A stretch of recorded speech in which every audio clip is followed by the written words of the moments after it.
Okay,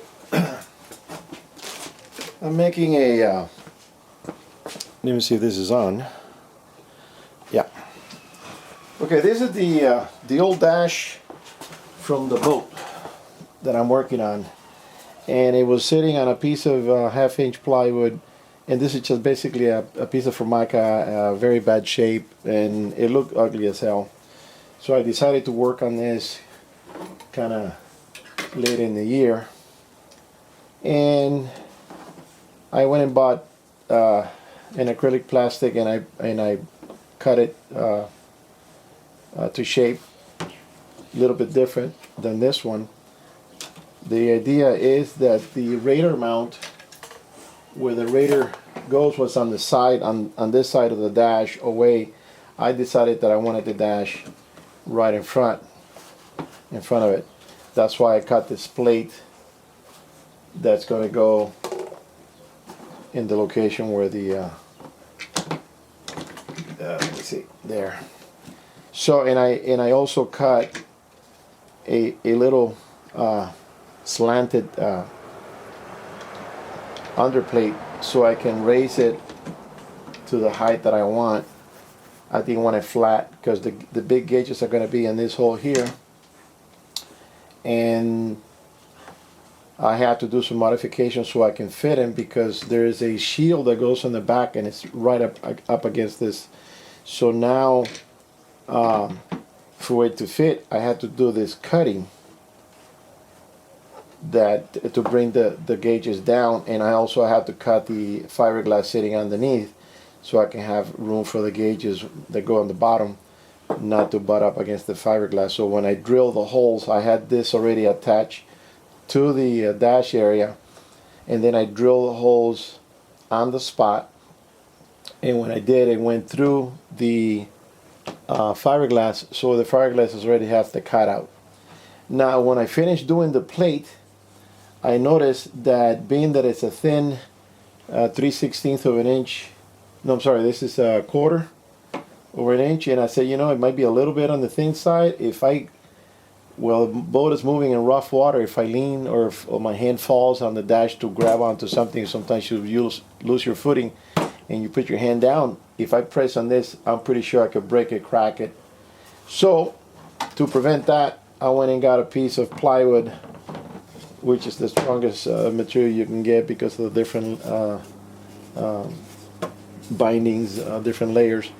And I pre-drilled, and I cut everything also the same way as the plate. So now I'm on a process of putting it together, and I'm going to try wood glue, and then I'm going to clamp it down with these clamps. But the thing is that the wood glue that I have is Elmer's white glue for wood. I don't know how that's going to work with plastic. I really don't know, but what I want is a tight fit.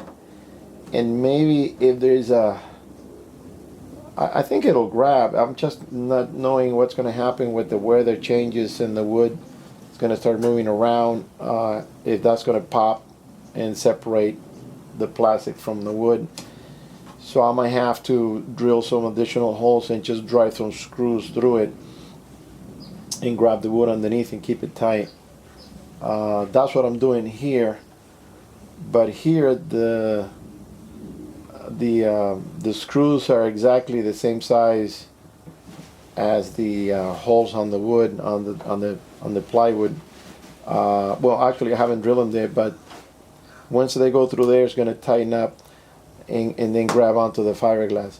Now this kind of plastic, I found out the hard way. I have another piece. Let's see where I put it. I have to do this plate twice because the other one broke on me. And the reason is that when I drove the screw in this corner, you can see it's the same spot. I thought it would be like spongy material. It's not spongy, this is very hard. And the screw, the material will not give way to the screw, so what it did, it cracked the little piece right here.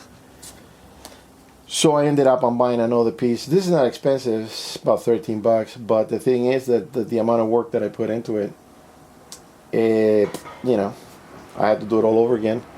And what I did is I cut this piece off and then did this little plate underneath. So I took advantage of the material. This material, when you cut it, I was cutting it with a sawzall. I'm sorry, with a jigsaw. When you cut it, it seals itself as you go. It starts regluing itself because it's melting. So I had to go back again, and it kept regluing itself, reattaching itself, because of the speed of the blade was causing so much heat that it was causing this thing to melt as it went. So what you do in this case, you make a cut and right away put the tool down, grab it, and snap it off. Once you snap it off, then you can go ahead and finish it and do something like what I did here. And I did this with my friend's little Dremel. I gotta get me one of these. It's a tool that you don't use a lot, but when you need it, man, it comes in pretty handy. And I just kind of reshaped it and then took all the edges off and did a lot of that. Also using this little sandpaper drum that fits the Dremel. So that works well.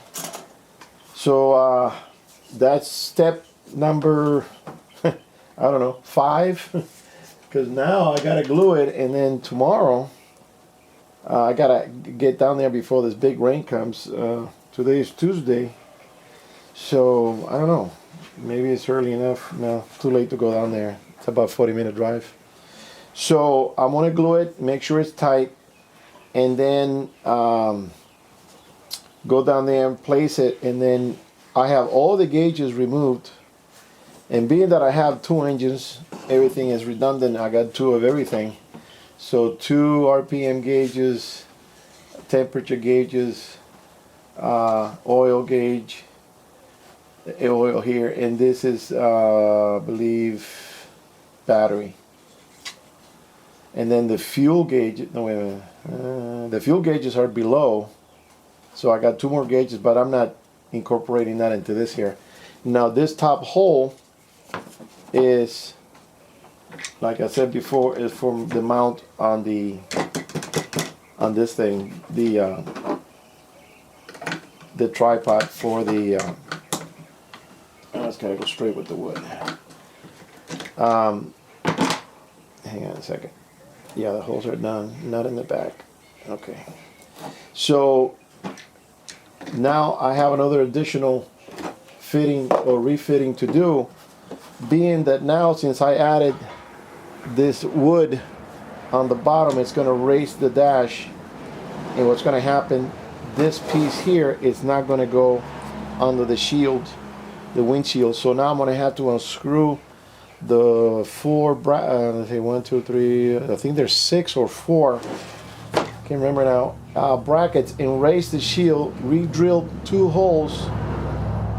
So when I set this down, it's going to be higher, and then re-drill the holes through the bracket and then attach the screws, and that will give it the right height for this here.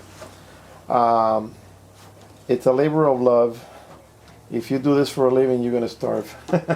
But I just wanted to show you guys, if you want to do a new dash, and by the way, the gauges are black, so it's going to look good with the background on the white. I'm just kind of ticked off that I kind of scratched it here a little bit, but you know, it is what it is. I can't be doing this 3 times. So that's a preview of what's coming. Maybe tomorrow I'll do a little positioning, and I'll show you what I mean when I attach it to it and everything fits together. And this here, this cut especially there, because there's a cup with the shifting that sits right in this spot. So for me to bring this down, I had to cut into this and kind of go around that cup. But it's going to work out fine, because otherwise this would not be able to fit. And if it did, it was going to be real close to the edge of the gauge. It wasn't going to look that good. So, all right, guys, that's it for now. Later on the next one.